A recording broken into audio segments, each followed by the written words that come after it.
So how was WWE Raw viewership for the final episode before Mania 35? Raw's go-home show is, oh my goodness, what is going on? Sup, y'all? Welcome back to the review space. Hold on, let me say that again. What's up, y'all? Welcome back to the review space. I'm sorry, I can't even. It's bad when you can't even pronounce your own channel's name correctly. But anyway, so we're gonna take a look at WWE Raw, the go-home show, the final Raw episode before this year's Wrestle Frickin' Mania. Supposedly the biggest pro wrestling event of the year. The wrestling version of the Super Bowl. That WrestleMania, and apparently, the ratings only drew 2.639 million viewers. That's right. This is according to WrestlingInc.com, featuring the final red brand build for Mania 35, drew 2.639 million viewers. This is up 2% from last week's 2.589 million viewers. Ooh, whoop-de-doo. You know what I'm saying? Now it's 2.6 million from 2.5 million last week. Golf clap. Golf clap for you, WWE. Good job, guys. You guys were able to draw, barely something point something odd million viewers from last week. I mean, and I'm not surprised. I am not shocked at all. I don't think anybody who's been watching wrestling for the past several years, and really the past, if you're a long-term fan like I am, and you've been watching this for, consistently, at least keeping up with the product, keeping up with what's going on relatively well in terms of on a week-to-week basis, and what's going on in the writing and the quality really dropping down, this is not a good show. WWE Raw has fallen off so long ago that I am always shocked and surprised that people are still watching it. It's amazing to me. It's incredible that such a highly mediocre at best TV show, and yeah, granted, it's on primetime TV or on a big network, etc., and so it's able to have that visibility, that big time mainstream visibility. It is on a big network, but in reality, WWE Raw should be getting way more viewership, and they should have millions and millions more people watching their stuff, because their quality could be a lot better and could be a lot higher, and they could be making way more money and having far bigger viewership, but of course they don't, because their writing and their booking and the way that they build up anything doesn't make any. It's so bad. It is so bad that I've already talked about the bad parts. I don't want to dwell too much on the negativity. So let's take a look at the rest of this article. For this week's show, the first hour drew 2.788 million viewers. The second hour drew 2.754 million viewers. Last week's hour drew 2. Whatever. It's a lot of statistics here, but overall, it's a 15% drop from hour 1. Raw was number 3 for the night in viewership on cable for the second week in a row, behind Tucker Carlson Tonight, and Hannity. Tucker topped the night in viewership with over 3 million viewers. Raw was number 1 in the 18 to 49 demographic in the cable top 150 this week. American Idol on ABC drew 6.231 million viewers on broadcast TV in the 8 p.m. hour, while The Neighborhood, I've never heard of The Neighborhood, I guess some other TV show, drew over 6.1 million viewers on CBS. The Voice drew over 8.5 million viewers on NBC, and The Resident drew 5.2 million viewers on Fox. And CW's DC Legends drew 916,000 viewers, all in the 8 p.m. hour on broadcast television.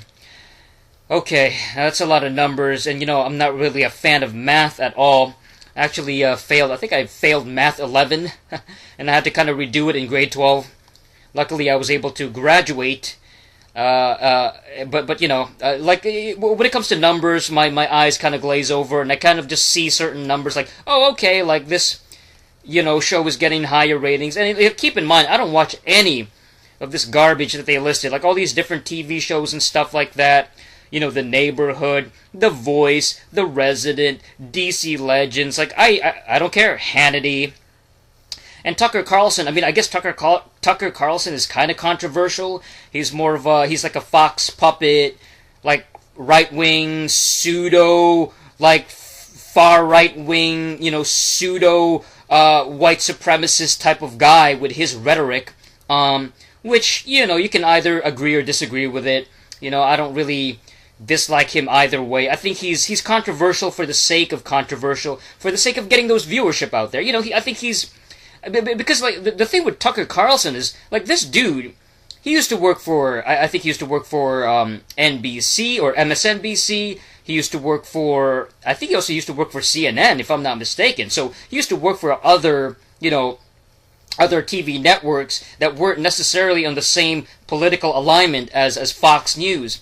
You know, Fox News is, they're very, you know, they're basically reactionaries. You know, it's a reactionary network, and it's a lot of fear-mongering, a lot of xenophobic statements, a lot of racist statements, or pseudo-racism if you want to really be more, you know, because, you know, they kind of hide behind certain things. Like, if they want to talk smack about a certain ethnicity, they'll get some, you know, Hispanic guy to do it. You know, or if they want to talk smack about Muslims, they'll get a Muslim guy to do it. You know, so it's kind of that weird kind of like, oh, well, we have a minority to speak on behalf of, you know, if they want to talk smack about African Americans, they'll get a black guy to do it. That's like, you know, they're kind of like their puppet that they use, you know, to talk smack about that particular minority or whatever. So to me, Fox News has been like, you know, they're kind of like alt-right-esque, but kind of they're kind of like on the alt-right bandwagon. You know, I always felt like, yeah, it's more trendy to be anti-SJW now,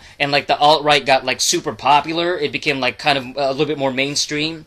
But I feel like with shows like Tucker Carlson, they became a little bit more accepting of that, and they hopped on that bandwagon. You know, oh, it's trendy to be anti-SJW, so let's, you know, start being a little bit more edgy and start using a lot more, you know, politically incorrect terms and be a lot more blatant with our approach. And, you know, and again, you can either agree with it or disagree with what they're saying on Fox News.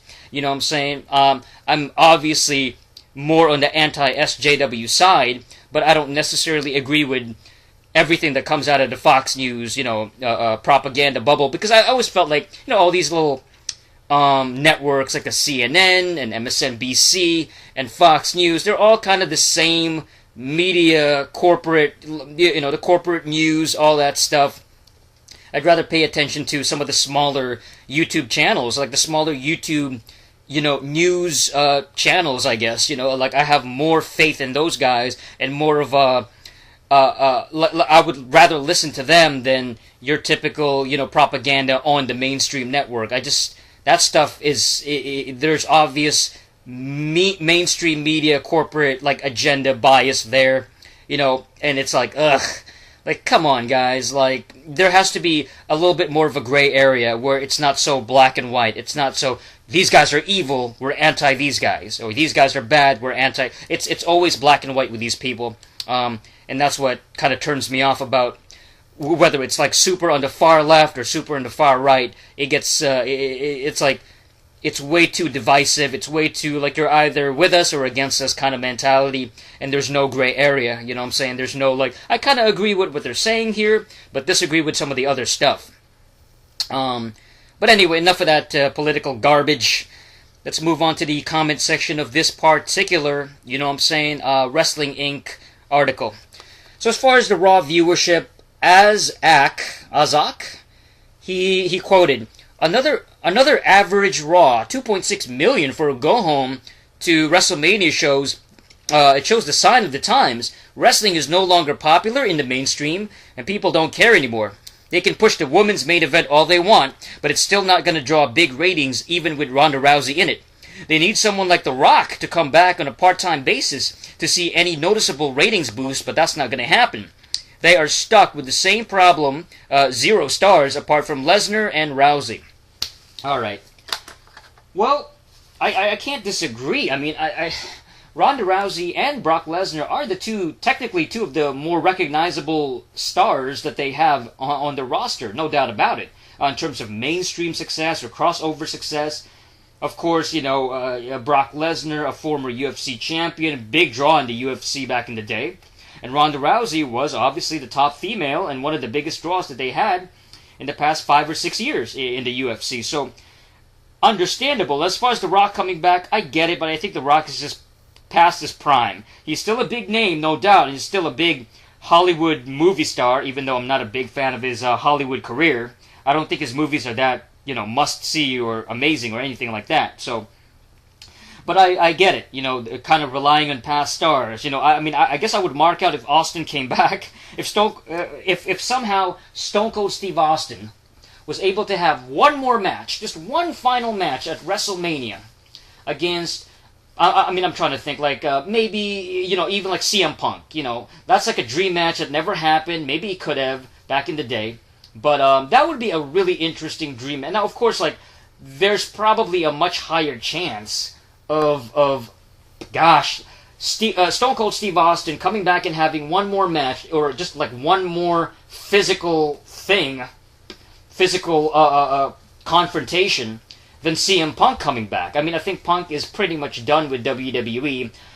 You never say never when it comes to these things, but I think Punk is not going to go back to WWE anytime soon. There's too much bitterness and hurt feelings and just a bad falling out with the WWE.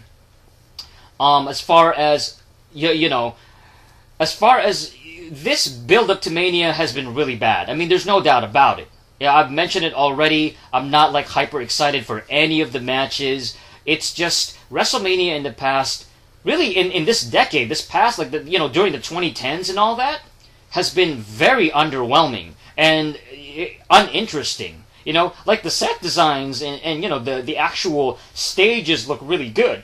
No doubt about it. Especially Mania 17 a couple of years ago, that looked tremendous with the set and that huge ramp and that globe-looking thing at the on the stage with, I think they had also a roller coaster kind of thing. I guess it was supposed to mimic the Universal logo, but I don't remember. But yeah, it looked tremendous. It looked absolutely, it looked like a huge show. So that looked awesome. And so that's, I think, one of the biggest draws of Mania is the actual stages. The actual, not the stages, but the actual set. The actual set pieces and the pyro and the big feel of it. The big arena, giant arena full of, tens of thousands of people, if not 100,000 people almost. It feels like a huge event, like a massive gathering of just pro wrestling fanatics. And WrestleMania, even casual fans will watch WrestleMania just to, just once a year kind of thing, because it's such a huge event. Again, the Super Bowl of wrestling. But as far as storyline-wise, there's nothing interesting about it at all. Even the Ronda Rousey Becky Lynch thing it's lost so much momentum. I've talked about this. It's lost, momentum. It's lost steam. A lot of people are just kind of disinterested in it. It's kind of been played out.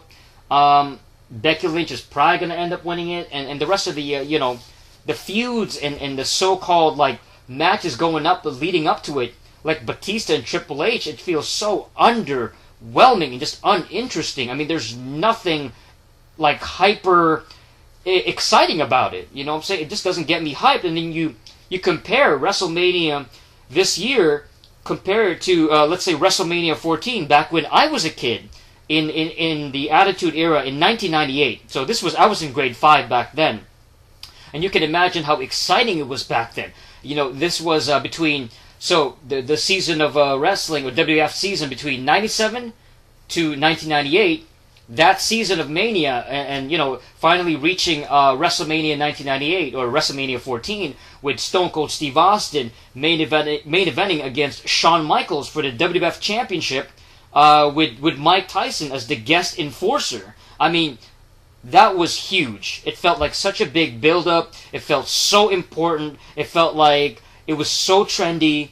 There was so much hype around it. It was must-see TV, guys. It was must-see TV, and I feel so bad. I feel so bad for the younger fans today who let's say a young kid that was born in like 2003 or 2004 or something like that, or maybe even somebody who was born in like the late 90s, born in 1997, 1998, 1999, who has absolutely no idea, who never lived through that era, back when, people like me that was born in like 87, when we were, 11, 12 years old, 10, 11, 12 years old back in the day, in that late 90s, when wrestling was so hot, it was so must-see TV, we had great characters, great build-up, usually like epic storylines, really awesome feuds, and we had hot segments where we had so many charismatic characters cutting like great promos, and it was so edgy, and it was so pop culture back then. It was so mainstream. Like it was cool to like wrestling back in the late 90s. And now, fast forward 21 years later, after Mania 14 back in 1998, 21 years later, so well over 2 decades later, and it's not that exciting. There's like almost no build-up for it, aside from the fact that it's WrestleMania, aside from it's become this annual event that happens to be like a really big arena event, and that's about it. Even the Ronda Rousey stuff, and of course Brock Lesnar against Rollins, Brock Lesnar versus Seth Rollins is not interesting, even though, Lesnar is a big-time, superstar. I'd rather see him go up against Bobby Lashley. I don't know how many times I gotta say that. Bobby Lashley against Brock Lesnar, that's a Mania main event. That's a dream match. And I don't know if they'll ever do that, because it's kind of like Undertaker against Sting. That could have been a big deal when Sting came in. That could have been an actual dream match, even though both guys were really past their prime. And I would say that Lesnar and Lashley are still relatively young, relatively younger than Sting and Undertaker when they were in the company at the same time. But, Lashley against Lesnar is something that maybe will never happen, just like with Undertaker and Sting. And I think that's kind of a scary thought, because they have that opportunity. And it's frustrating as a wrestling fan, like, man, that could be something cool. But of course we're not going to get it, what I'm saying? We're not going to get something cool. We're going to get something, Rollins, another, small guy going up against Brock Lesnar. Like, whoop-de-doo! Whoop-de-frickin-doo! My God, Rollins again. This goofy, pseudo cruiserweight who isn't like hyper charismatic, and he's not that impressive. I've never been a crazy Seth Rollins fan, and nothing against him personally, but the guy just doesn't draw me in because he doesn't cut like amazing promos. He doesn't have a cool voice. He doesn't have a great character. The guy is just there, He's just like he's a glorified like indie like an indie high flyer, spot monkey. But anyway, more comments. Poemi Boy said it dropped by 15% for the last hour when people found out that no more Kurt Angle, Rey Mysterio, and instead we got Baron Corbin in the main event. Oh yeah, that's right, Baron Corbin against Angle. I mean, that's whatever. I was thinking Cena against Angle. That would be the actual thing. And I guess they could still do that, but Baron Corbin, I kind of liked Baron Corbin back in the day when he had that longer hair and he came off like an anti-hero and he was a big guy and all that. Yeah, he had a cool theme song, but I don't know. I feel like ever since he cut his hair and he became more of a constable, general manager type guy, he became a lot more uninteresting. Alright, let's see what else. Let's see what's going on. I'm trying to find out more interesting... Oh, okay, so Angry Big B. This is from Angry Big B. They mentioned garbage in, garbage out. I'm really hoping AEW forces the E to up their game. How many arrest angles can you take anymore? Oh, yes. Well, it's overused, and everybody, I think, knows it. And that's the bottom line. Because I don't know how else to finish that comment, because I agree with it. Jacob Smith said, the first road to WrestleMania in history not to get 3 million viewers. Wow. Wow, hold on, wait a minute. Jacob Smith said, the first road to WrestleMania in history not to get 3 million viewers plus. Wow. Wow. If that's really true, if that is a legitimate thing, and I would tend to agree with that. I probably, even if I don't have the statistics in front of me, I would probably say, yeah, this is probably the first time where it's like a lot less people, less than 3 million people are watching, the go home show to WrestleMania. It's like the build up to Mania is so uninteresting and largely basically like bland, and it doesn't have that much exciting hype around it that, yeah, I mean, it really is a sign of, wrestling's not that cool. WWE's not that cool anymore. It's really not that must see anymore. It really is a shame what happened to wrestling. It's sad because I still like wrestling. I think I'm always going to be a pro wrestling mark, and I'm always going to watch it to some degree, whether it's indie wrestling, whether it's mainstream wrestling, etc., or wrestling from around the world. I'm always going to have some fandom for it, but because WWE, which is supposed to be the biggest company in the world, is so bland and so lame with their storylines, and they don't try anything new or fresh or different or edgy, that they're so watered down by the PG rating, and they're so just they're so complacent. They're complacent, and they keep making money because they get these billion-dollar deals, and they'll go to Saudi Arabia, make a ton of money over there, and they still have a lot of business partnerships, and they're still putting out video games like the 2K series. They got a ton of merchandise. They still have a huge monopoly on the business. So it's really bizarre to have this incredibly mediocre show, but it's still around, and it's still doing business. It's still generating money. And that's incredible to me, that you have the most bland product, and yet, and there's really not that much competition aside from maybe a potential AEW thing, and it's like they don't have any challengers. So there's no competition, there's no WCW anymore, there's no other big time player to really give them a run for their money and make them up their game, and so it's bland. And it's like most people are not interested in wrestling anymore. It's just not that cool anymore. And most of the viewership in wrestling is like old people. I think the average age is like 50 plus. So people that grew up in the 70s and 80s. You know what I'm saying? And maybe like the kind of the second generation that are like the second biggest demographic would be, I guess, people like me that grew up in the 90s and early 2000s, that grew up on like the Attitude Era when that was hot. And so we have that memory, and we have that fandom that we can still hold on to. But it's like, man, it's not worth watching on a weekly basis. Like, it's not worth watching Raw from beginning to end. And again, what I do is I watch the show, but I watch it only the clips on YouTube. I'll go on YouTube, the WWE channel, and I watch the little clips that they have on the YouTube page, and that's about it.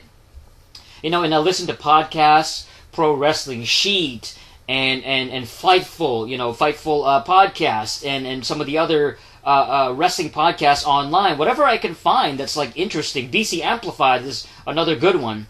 This guy named BC Amplified, he's pretty good. Even guys like JD and those kind of guys, JD from New York, and these kind of guys are pretty good. Wrestle Talk. There's another one, Wrestle Talk.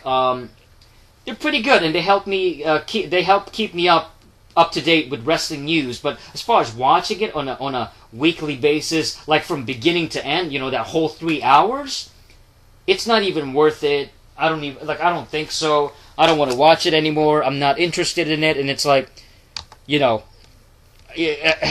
can understand why the viewership is so lackluster, and not so many people are watching this. It's kind of depressing for sure, but that's it for this episode of the Review Space.